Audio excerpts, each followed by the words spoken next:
Glória a Deus. Glória a Deus. Cumprimento os irmãos com a paz do Senhor essa noite. Amém, irmãos? Deus é maravilhoso nas nossas vidas, né? Já sentimos a presença de Deus de uma forma muito especial, através das oportunidades, dos louvores também. E agora, irmãos, o principal, né? O principal do cristianismo, o principal do evangelho, que é a poderosa palavra do Senhor. Quero convidar todos para nós abrirmos no tema que está em Abacuque, capítulo 3, versículo 17. Nós vamos ler até o 19. Vou ter até que consertar a artezinha, né? A arte que eu fiz ali, porque eu coloquei o versículo errado na arte, né? Deixa eu ver ali, eu já consertei. Vou estar consertando aí, né, irmãos? Porque é o versículo 17 até o 19. Abacuque 3, 17 até o 19. Profeta Abacuque, o livro do profeta Abacuque não é tão fácil achar, então vou esperar os irmãos procurarem aí, né? Eu não sei se ajuda muito, mas o livro de Abacuque fica depois de Naum e antes de Sinfonias. Não sei se ajudou muito, né? São os livros dos pequenos profetas, né? Profetas menores. Então, se os irmãos tiverem alguma dificuldade, pode pegar o índice da Bíblia, vai lá no índice, e aí você vai ver o número da página também, né? E fica mais fácil. Aí os irmãos já deixam marcado aí para as próximas pregações, os próximos pregadores, quando pedir para você abrir, você já vai achar mais fácil, né? Abacuque, capítulo 3, versículo 17 até o versículo 19. Pedro colocou aqui. Eu vou convidar a igreja para nós lermos aqui, irmãos, no telão, porque aí nós vamos ler a mesma versão. A minha versão é um pouco diferente, mas aqui nós vamos ler a mesma versão, mas continuem aí com as Bíblias abertas. Então vamos ler, irmãos. Abacuque 3, 17 ao 19. A palavra de Deus diz: mesmo não florescendo a figueira e não havendo uvas nas videiras. Eu vou ler na minha, porque eu li a mesma versão que a minha. É a mesma versão, então vou ler na minha mesmo. Então vamos lá, irmãos. Mesmo não florescendo a figueira e não havendo uvas nas videiras, mesmo falhando a safra das azeitonas, não havendo produção de alimento nas lavouras, nem ovelhas no curral, nem bois nos estábulos, ainda assim eu exultarei no Senhor e me alegrarei no Deus da minha salvação. O Senhor, o soberano, é a minha força. Ele faz os meus pés como os do servo. Faz-me andar em lugares altos. Faz-me andar em lugares altos, para o mestre de música, para os meus instrumentos de cordas. Amém? Só até aí os irmãos podem se sentar em nome de Jesus Cristo, para a glória e para a honra do Senhor. Então esse tema, irmãos, nós vamos explorar ele durante 3 meses. Já peço até oração, né, da igreja, peço para que os irmãos venham orar, porque algumas famílias também, 2 famílias queriam estar presentes aqui nessa noite de hoje, não puderam estar, e por causa de situação de trabalho, né, está trabalhando no dia de hoje. Mas nós vamos orar para Deus criar uma situação, porque eu entendo que Deus, Ele quer o povo dele, na hora do culto e no dia do culto, é na igreja adorando ao Senhor, irmãos. Porque as demais coisas é Ele que acrescenta nas nossas vidas. Então durante 3 meses, eu até aconselho os irmãos a lerem Abacuque, o livro do profeta Abacuque, e a orarem também em cima desse tema, porque a nossa vitória vem através de 2 situações principais. A nossa vitória, ela vem através da oração e da palavra, irmãos. Não adianta só fazer um propósito, não adianta só fazer uma campanha. Às vezes as pessoas pensam que um propósito de oração ou uma campanha, às vezes as pessoas pensam que é um ritual místico, que você só vai ali 7 vezes, 7 dias e tudo vai dar certo. Não é assim, irmãos. Não é assim que funciona.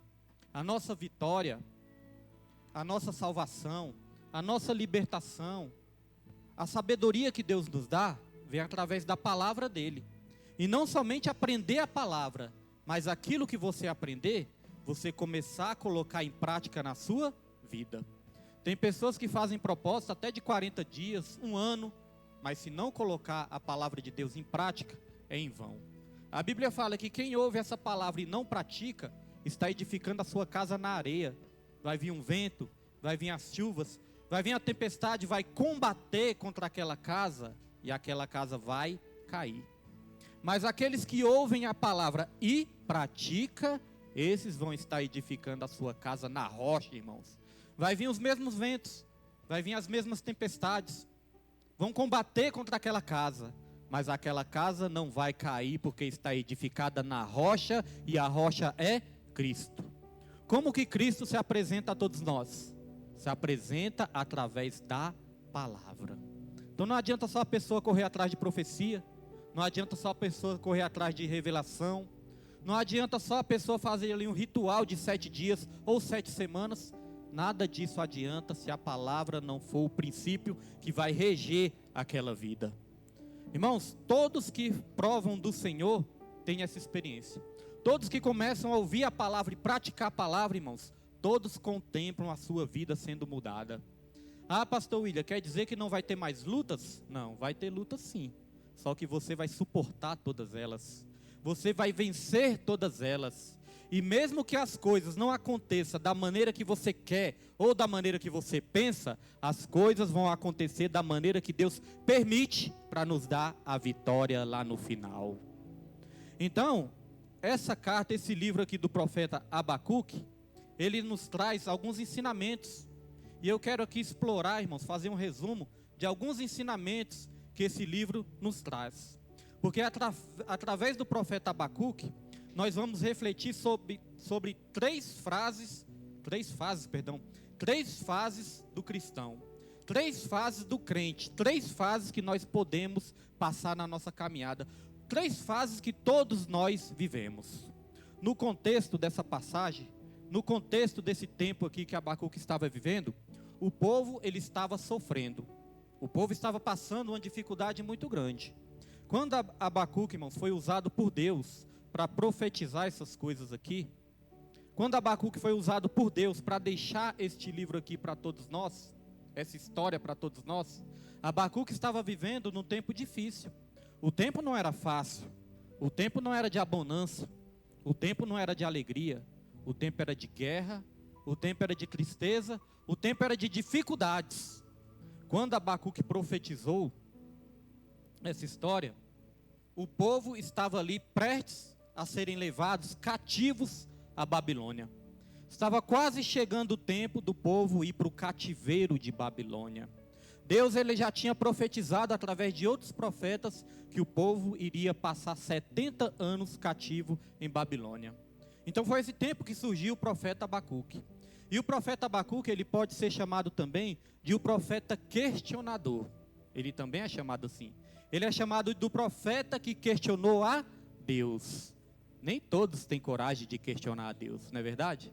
Às vezes quando você tem alguma dúvida, às vezes quando você está ali com alguma incerteza na sua vida, sem saber como agir, sem saber por que certas coisas acontecem na sua vida, nem sempre nós temos coragem de abrir a nossa boca para questionar a Deus, né? Para perguntar a Deus por que isso está acontecendo. Pois uma coisa que nós vamos aprender, irmãos, com o profeta Abacuque, que não é pecado questionar a Deus. Pecado é murmurar. Pecado é tentar a Deus. Pecado é desafiar a Deus. Pecado é desrespeitar a Deus. Mas questionar, porque muitas vezes uma situação difícil está acontecendo na sua vida, isso não é pecado.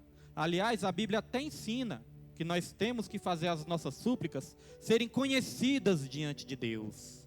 Então, diante das incertezas da vida, nós podemos sim chegar diante de Deus e perguntar a Deus por que isso está acontecendo.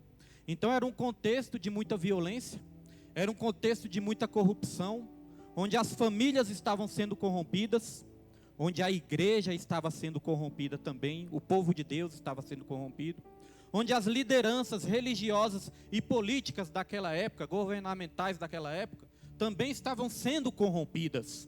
Muita corrupção, muito engano, muita mentira em todas as áreas da sociedade. Na área familiar, na área religiosa e na área também governamental daquele povo, irmãos. As lideranças, todos corrompidos. E aí o profeta começou a se entristecer, o profeta começou a perguntar por quê, o profeta começou a questionar. E quando nós lemos o livro de Abacuque, parece que nós estamos lendo os jornais, né, do dia de hoje. Parece que nós estamos lendo o jornal Estadão, a Folha de São Paulo, a revista Veja, ou assistindo, né, alguma televisão, alguma mídia. Porque, irmãos, parece que o tempo de Abacuque é muito semelhante aos nossos tempos atuais. Hoje em dia nós vivemos muitas famílias que estão corrompidas, desviadas.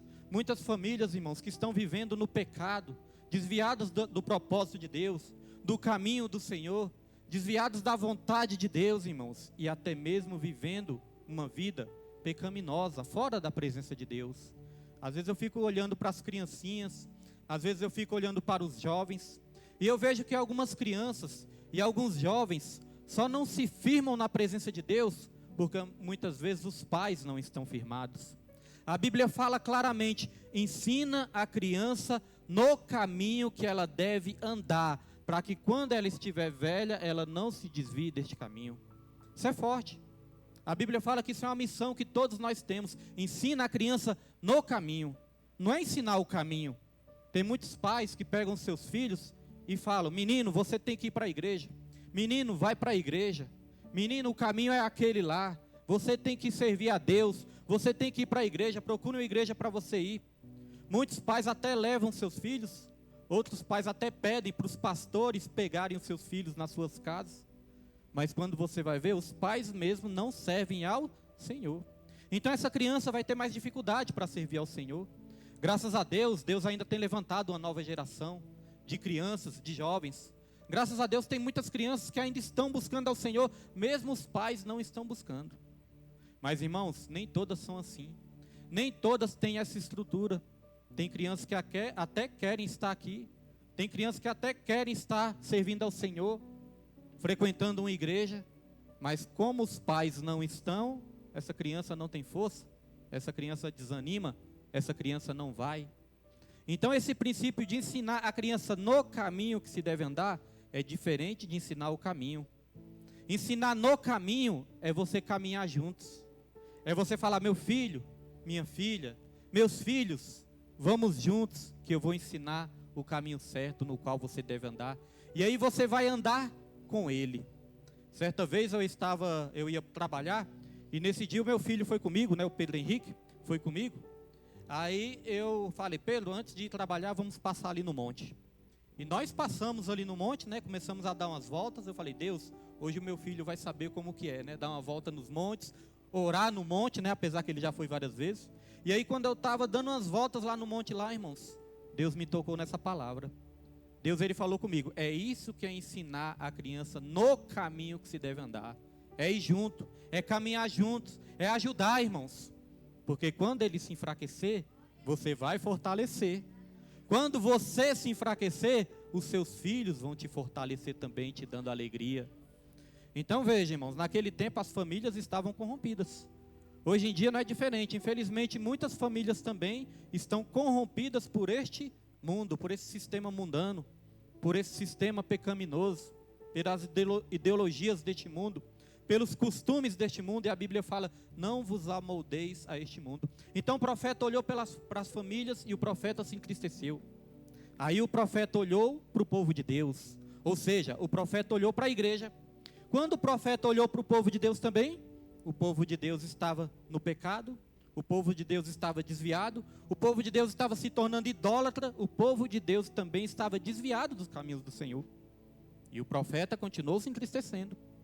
Mas quando o profeta olhou também para os governantes, porque muitas vezes nós pensamos: eu acho que a nossa salvação, eu acho que a provisão que nós precisamos vai vir dos governantes, né? Vai vir do político A, vai vir do político B. Acho que se mudar o governo, a minha vida vai melhorar. Aí o profeta Abacuque olhou para os governantes também. Quando ele olhou para os governantes também estavam corrompidos. Então, irmãos, o profeta Abacuque, ele passou por 3 fases. E essas 3 fases, todos nós passamos também. E eu já quero falar aqui da primeira fase que o profeta Abacuque passou. O livro de Abacuque, ele possui apenas 3 capítulos. 3 capítulos. E nesses 3 capítulos mostram essas 3 fases que o profeta passou. E a primeira fase que o profeta passou é a fase do questionamento. Vamos comigo aqui, Abacuque, capítulo 1. Abacuque, capítulo 1, versículo 1 até o 4. Abacuque, capítulo 1, versículo 1 até o 4, irmãos. Primeira fase que o profeta passou, a fase do questionamento. Aqui diz, advertência revelada ao profeta Abacuque. A primeira queixa de Abacuque. Aqui ele começou, irmãos, a questionar a Deus, olha só. Até quando, Senhor, clamarei por socorro sem que tu ouças? Até quando gritarei a ti violência, sem que tragas salvação? Por que me fazes ver a injustiça e contemplar a maldade? A destruição e a violência estão diante de mim. Há luta e conflito por todo lado. Por isso a lei se enfraquece e a justiça nunca prevalece. Os ímpios prejudicam os justos e assim a justiça é pervertida. Está vendo, irmãos? O profeta, ele questionou. Até quando, Senhor? Até quando o Senhor vai ver todas essas coisas e não vai fazer nada? Tanta injustiça, tanta violência, Senhor, que está diante de nós. Até quando nós vamos ver isso, sem que o Senhor nos socorra, sem que o Senhor nos ajude, sem que o Senhor não venha ao nosso favor? Até quando, Senhor? É a fase do questionamento. Eu não sei que fase que você está da sua vida. Talvez você esteja na fase do questionamento também. Porque, irmãos, quando nós entregamos nossa vida para o Senhor, no primeiro momento, muitas vezes nós entregamos com toda empolgação, não é verdade? Nós entregamos com toda alegria, nós entregamos com todo entusiasmo, entregamos com toda empolgação. Eu fui assim, quando eu entreguei minha vida para o Senhor, eu fiquei alegre, eu fiquei feliz, porque foi uma barreira que eu consegui vencer, né? E aí eu falei, graças a Deus, agora eu sou crente. Fiquei alegre, irmãos, falei, agora eu sou crente. Minha esposa, ela dá um testemunho, né? Que ela disse que ela pensou o seguinte, agora que eu sou crente, as coisas vão começar a ser mil maravilhas. Agora que eu sou crente, eu já ouvi muitas pregações que falam que quando a pessoa é crente, a pessoa vira até rica. Tem pregação que é assim, né? Vá para os caminhos do Senhor, comece a ofertar, dizimar, ofertar, que Deus vai te prosperar, que Deus vai te enriquecer. Isso aí é a chamada teologia da prosperidade, né? E se engana muitos, irmãos, porque os princípios do Senhor são diferentes.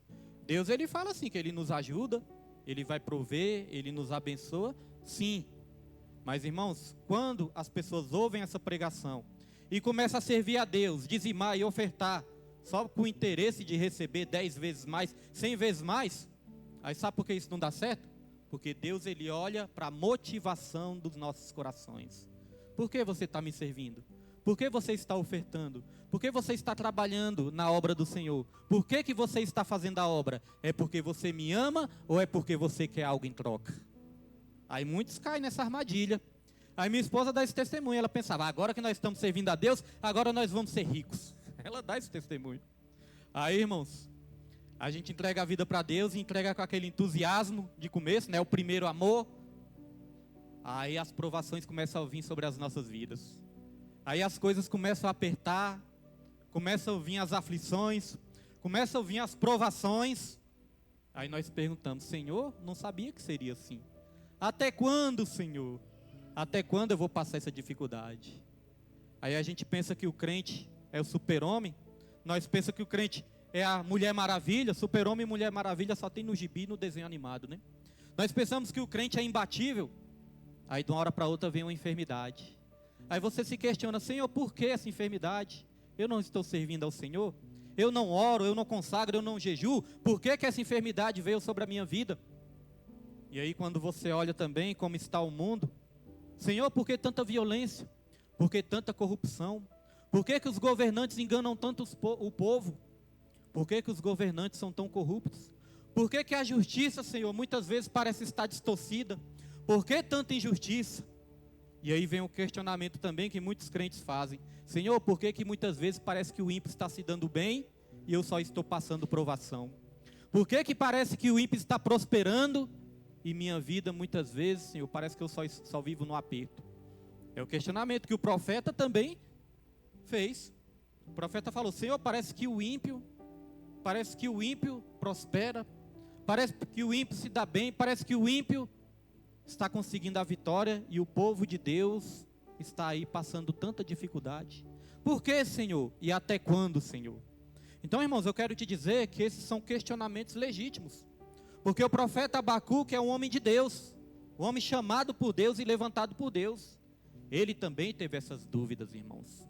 Então essa é a primeira fase. A fase do questionamento.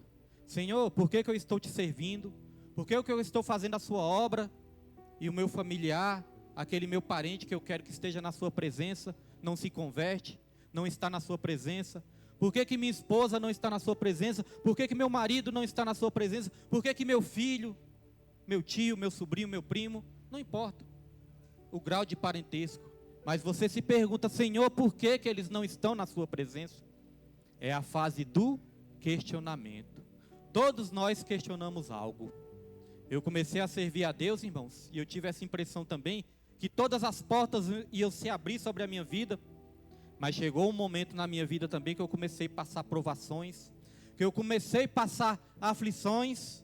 Chegou um momento também que eu fui para o meu quarto, me coloquei de joelho e falei, Senhor, por que isso está acontecendo?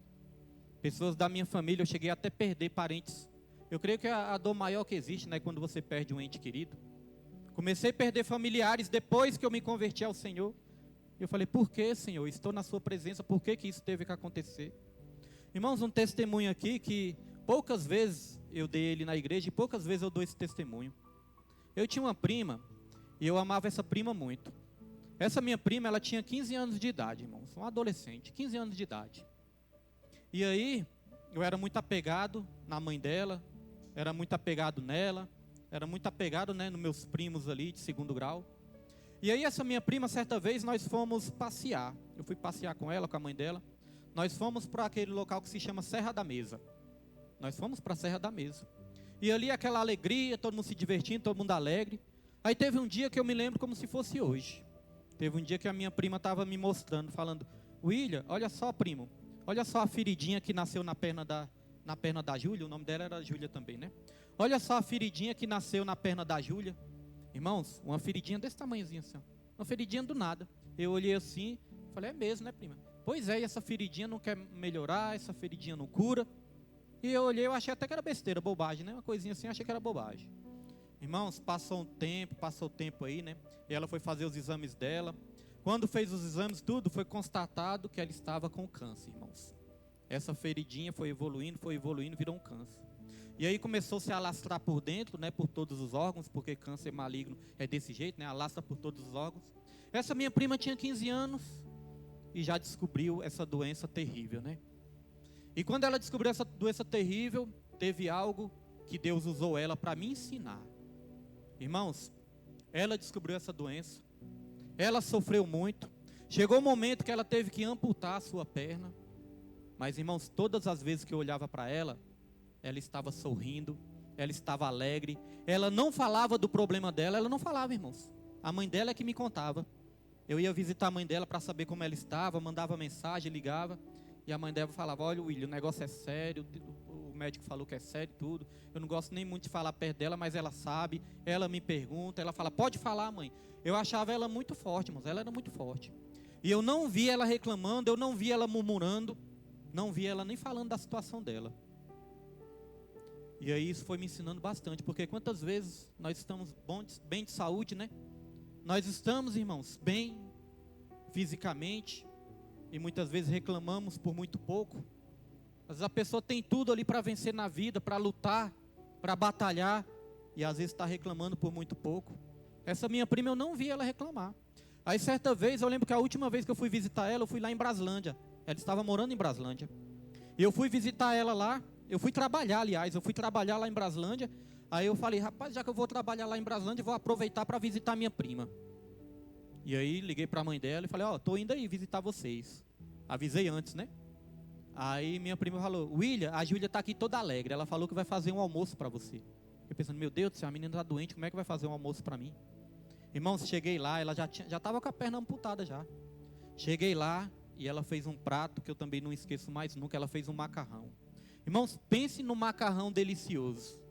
E ela com toda a alegria ali me servindo, com toda a alegria perguntando se eu gostei da comida, né? Depois que eu terminei, ela perguntou, primo, você gostou? Eu falei, gostei muito, estava delicioso. E ela toda alegre, toda feliz. E aí eu nem imaginava. Depois minha prima foi conversar comigo, né? A mãe dela foi conversar e falou, William, a Júlia fez esse prato para você com tanto amor. A Júlia fez esse almoço para você com tanto carinho, com tanto amor. E pior que eu não sei como ela conseguiu fazer isso. Porque ela passou a noite toda sentindo dor. Imagina, irmãos. Passou a noite toda chorando, gemendo, sentindo dor. Mas quando eu cheguei lá, ela não deixou nem eu perceber. Nem parecia que ela tinha sentido dor a noite toda. E fez com todo amor e com todo carinho. Está vendo, irmãos? Quantas vezes nós não podemos também fazer o bem para o nosso próximo, amar o nosso próximo, fazer algo de bom para o nosso próximo, cheios de saúde, e às vezes deixamos de fazer. Minha prima estava ali, irmãos, com essa doença terrível, mas demonstrou amor ainda pela minha vida. E aí, passou um tempo, né? Deus levou ela, Deus escolheu ela, irmãos. Mas por que eu estou dizendo isso, irmãos? Porque chega a fase do questionamento. Foi a fase que eu questionei para Deus. Falei, Deus, ela com 15 anos de idade, Senhor, com toda a vida pela frente. Mas Deus, Ele falou no meu coração, meu filho, isso tudo faz parte do propósito. Que através da vida dela, através desse ensinamento que eu trouxe através da vida dela, muitas pessoas vão refletir sobre a vida, sobre o que ela passou. E muitas pessoas vão se achegar mais a mim através desse exemplo. Ela tinha os amigos dela, o irmão dela que amava muito ela. E o irmão dela foi para a igreja, o irmão dela se converteu ao Senhor. Então deu frutos. A mãe ainda ficou, né? Meio assim, mas creio que Deus trabalhou também na vida dela. Então veja, irmãos, a fase do questionamento ela chega para todos. Teve fase aqui no ministério também que eu questionei, Senhor, por quê? Até quando? Como é que vai ser, Senhor? Mas depois da fase do questionamento, eu quero falar da segunda fase. O profeta passou pela primeira fase e depois ele passou pela segunda fase, que é a fase da vigilância. Primeiro ele questionou, mas depois ele começou a vigiar.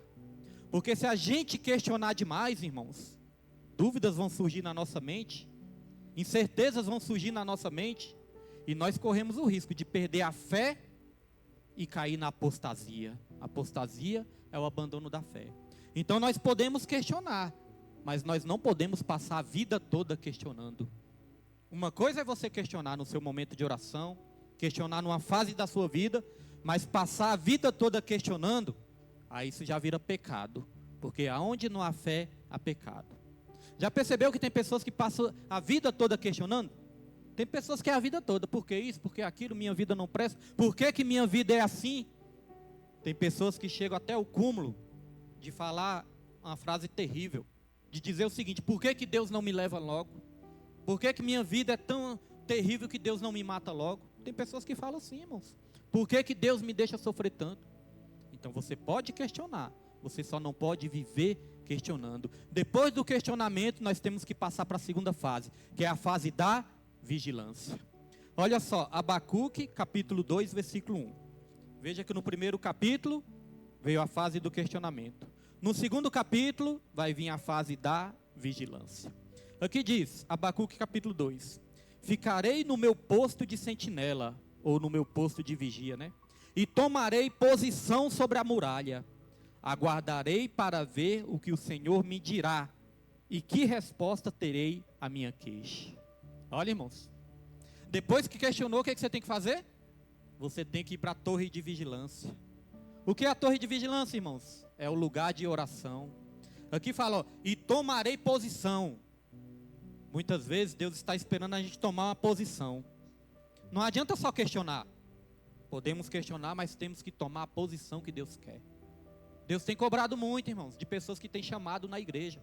Chamado de pastor, evangelista, diáconos, diaconisas, intercessores, missionários, não importa, levita. Deus tem cobrado. Tem pessoas que têm o chamado, mas não estão ficando na posição que Deus quer. Tem dons, tem talentos, mas estão enterrando os seus talentos. Não estão na posição, não estão na torre de vigia. A torre de vigia é você orar, e não somente orar, é fechar as brechas. Vigiar é fechar as brechas. Vigiar é fugir da aparência do mal.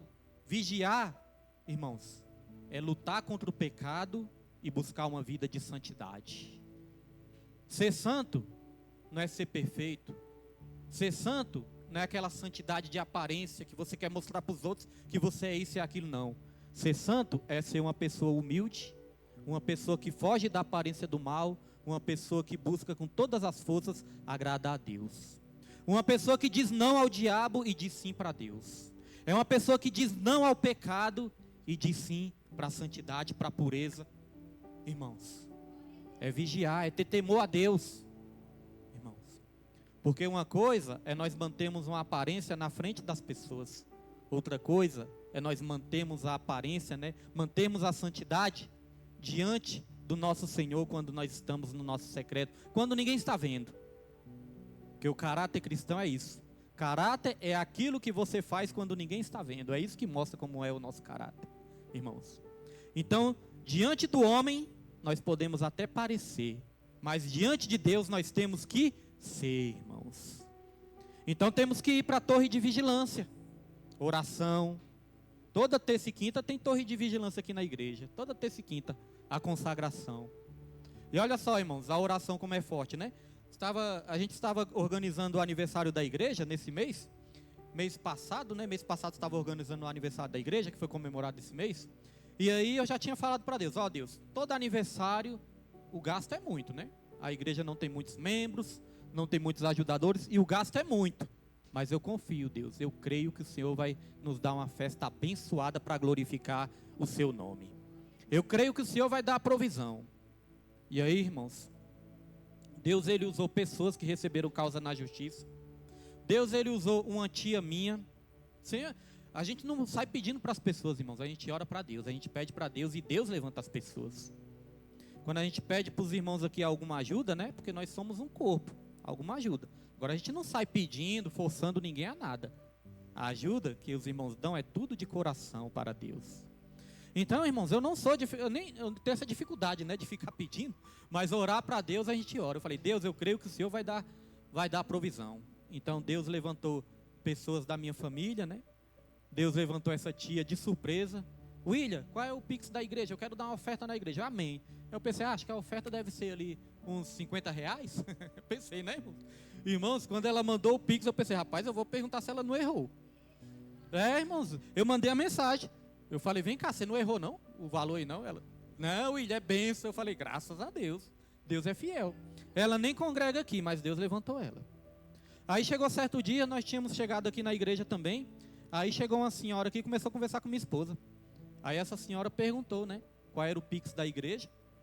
Aí ela falou, olha, eu congregava, mudei, né, estou morando lá na Samambaia, eu acho, né, Samambaia. Eu congregava, eu mudei, estou morando lá na Samambaia. E eu passei aqui, eu senti de entregar meu dízimo esse mês nessa igreja. Do nada, irmãos, ela falou isso. Senti de entregar meu dízimo aqui na igreja.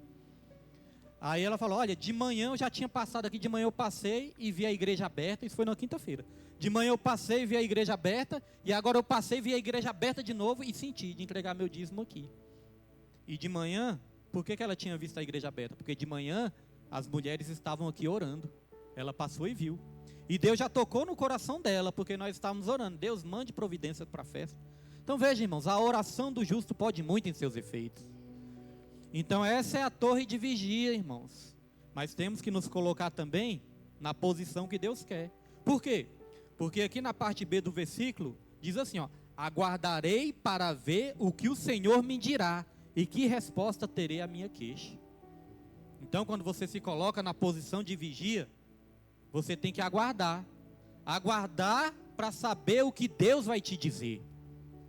Eu não sei se os irmãos já fizeram isso, mas às vezes a gente ora, irmão, Senhor abençoa, Senhor eu quero isso, abençoa, e a gente não espera nem a resposta, né? A gente já parte logo para a ação sem esperar a direção, a resposta de Deus. Às vezes você quer algo ali, você até ora, mas você não espera Deus responder, para você saber que hora que você tem que agir e como você tem que agir. Eu já fiz isso na minha vida, eu queria trocar o carro, e falei, a minha esposa, né, sempre me lembrava, William, você quer trocar o carro, mas primeiro você tem que orar. Primeiro você tem que orar. Eu falei, tá bom, vou orar. Falei, Deus, eu quero trocar o carro. Senhor, eu quero aquele carro. Senhor, abençoa que eu consiga trocar por aquele carro que eu quero. Na mesma hora que eu levantei, já saí, irmãos. Agora eu vou atrás do meu carro. Orei. E fui atrás do carro. Irmãos, troquei o carro. Mas depois que eu troquei, irmãos, pense na dificuldade para pagar depois. Eu tinha que voltar um dinheiro, né? Pense na dificuldade, irmãos. Fiquei no estreito para pagar esse carro. Aí depois eu lembrei. Eu orei, mas não esperei a resposta de Deus. Porque talvez Deus ia falar, meu filho, não vai agora, eu tenho essa vitória para você, mas não é o momento ainda. Talvez você chegou aqui esperando alguma resposta de Deus, e Deus pode ser que Ele diga nessa noite também, espere que eu vou falar o momento certo de você agir.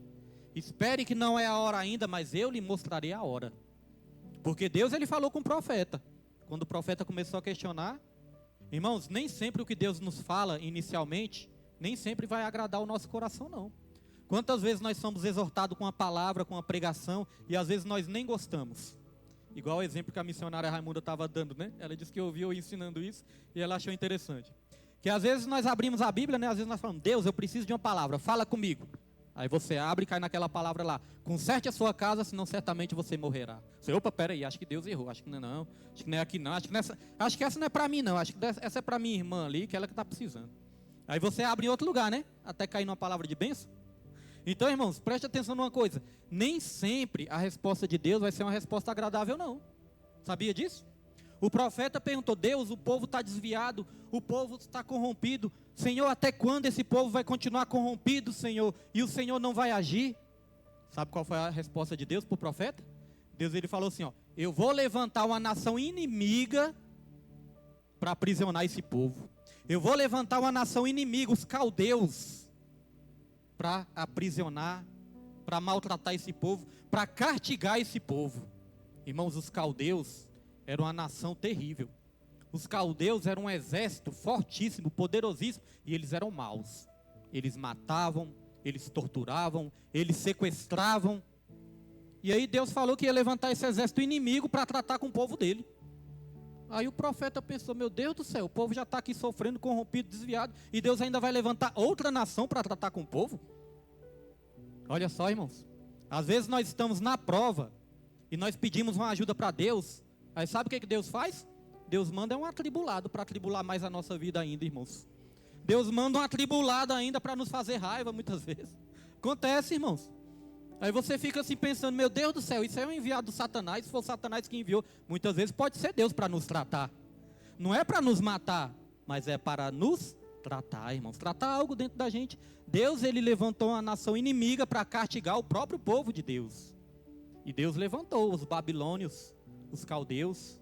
E aquele povo invadiu Judá, e aquele povo levou Judá para o cativeiro de Babilônia. O povo passou 70 anos no cativeiro de Babilônia.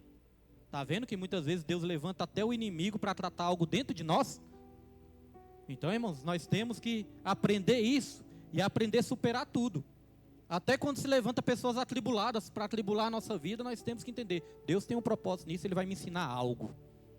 Mas aí quando Deus falou com o profeta aqui, que Ele ia dar a resposta para o profeta e o profeta ia aguardar a resposta, Deus, Ele falou, este mesmo povo que eu levantei para castigar o meu povo, eu mesmo vou tratar com esse povo depois também. Eu mesmo vou castigar esse povo inimigo que eu levantei para tratar com o meu próprio povo.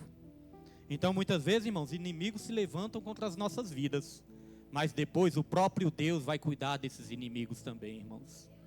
De pessoas muitas vezes maldosas, né, que não quer o nosso mal. Às vezes Deus até permite o levante, mas Deus mesmo vai tratar com aquele que deseja a sua derrota, o seu mal.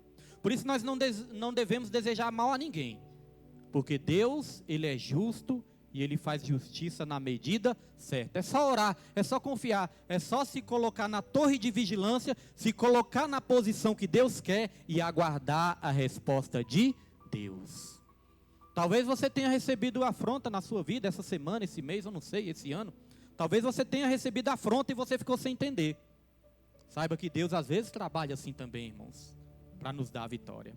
Então a primeira fase do profeta foi a fase do questionamento, que é a primeira fase do cristão também. A segunda fase, a fase da vigilância. Agora vem a terceira fase, e que é a fase que nos dá a vitória completa, irmãos. A terceira fase é a fase da oração e da adoração. A fase da oração e da adoração. Não podemos ficar só na fase do questionamento. Não adianta a gente só vigiar também, irmãos. Quer, fica quietinha.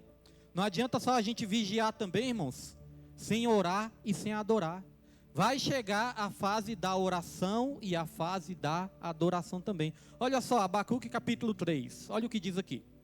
Oração do profeta Abacuque, uma confissão.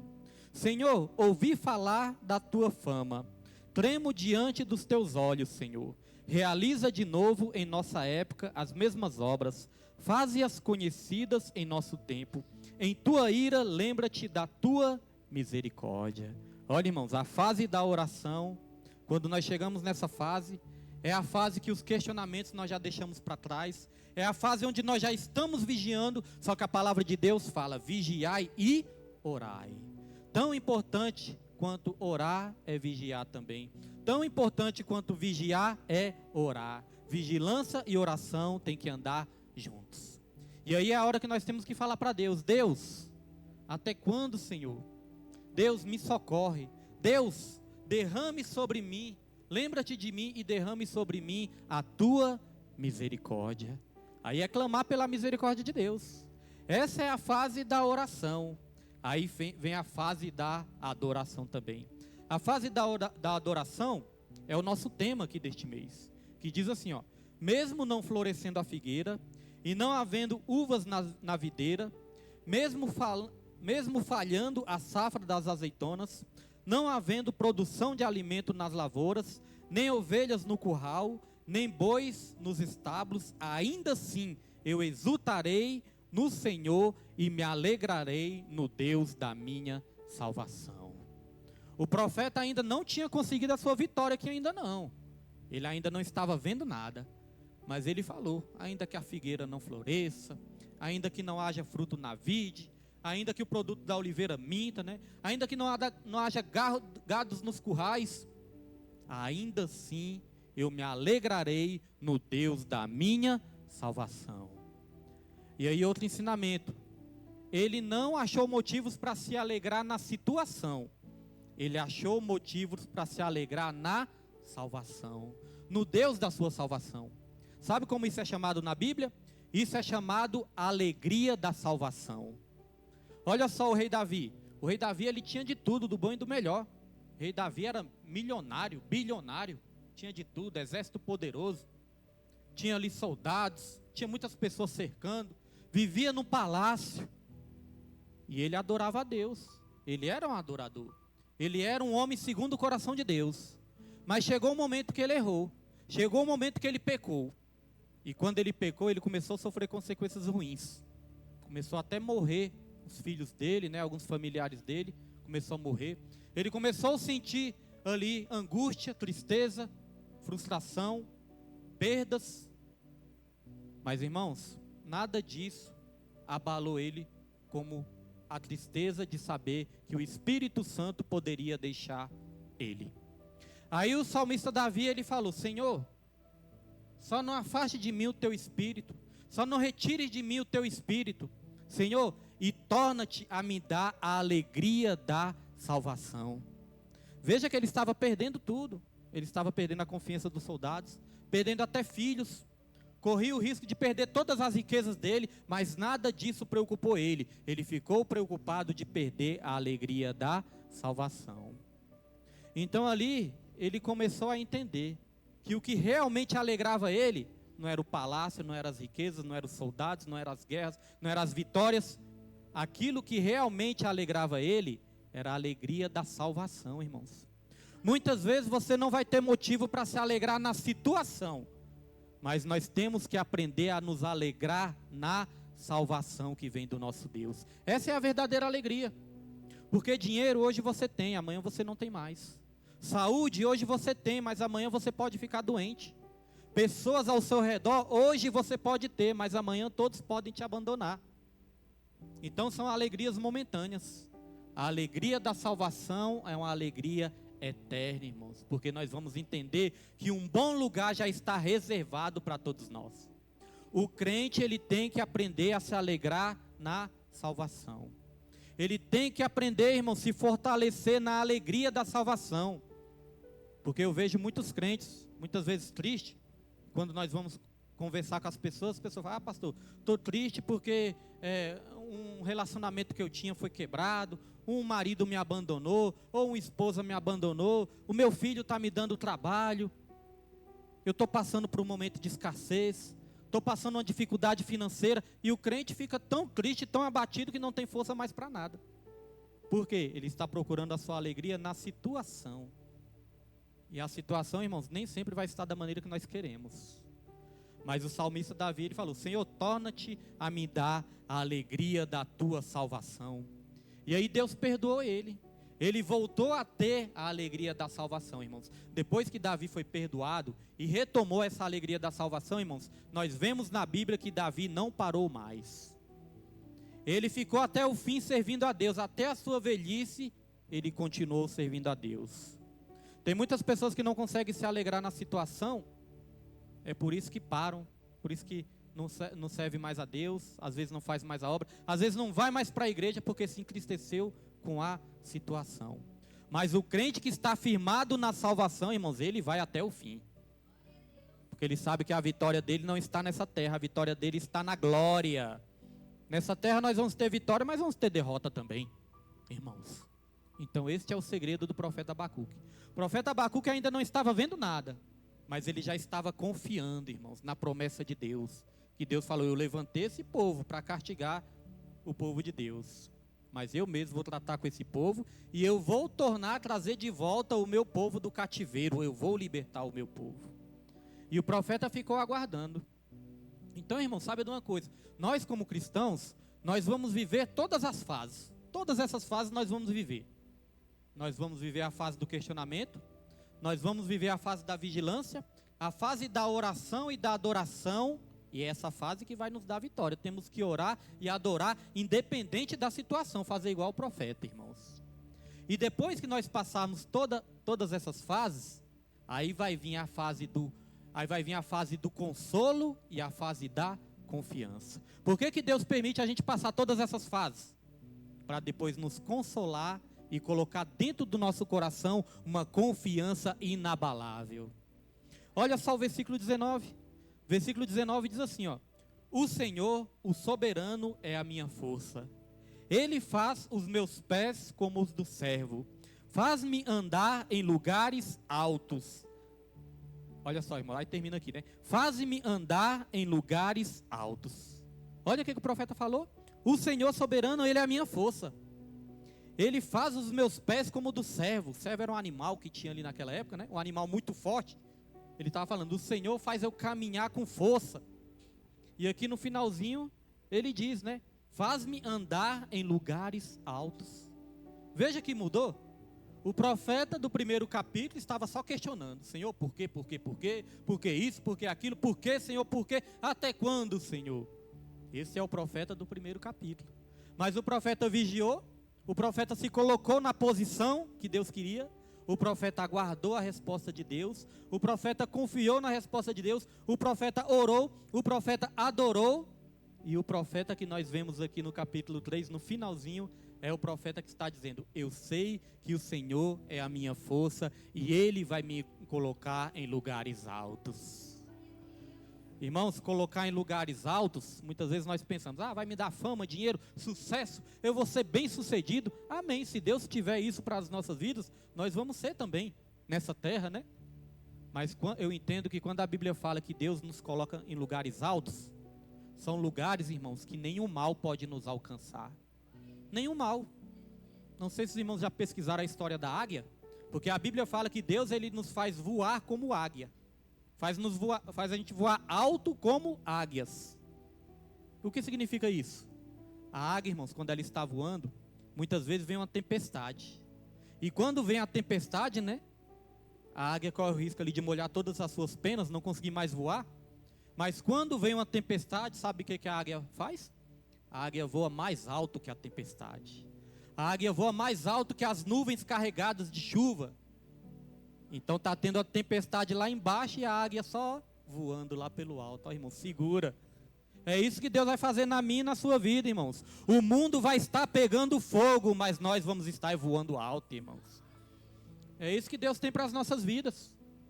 Pode vir afronta, pode vir inimigo, pode vir caldeu, babilônio, pode vir o que for, irmãos. Deus pode até permitir a gente passar alguma provação, alguma tribulaçãozinha.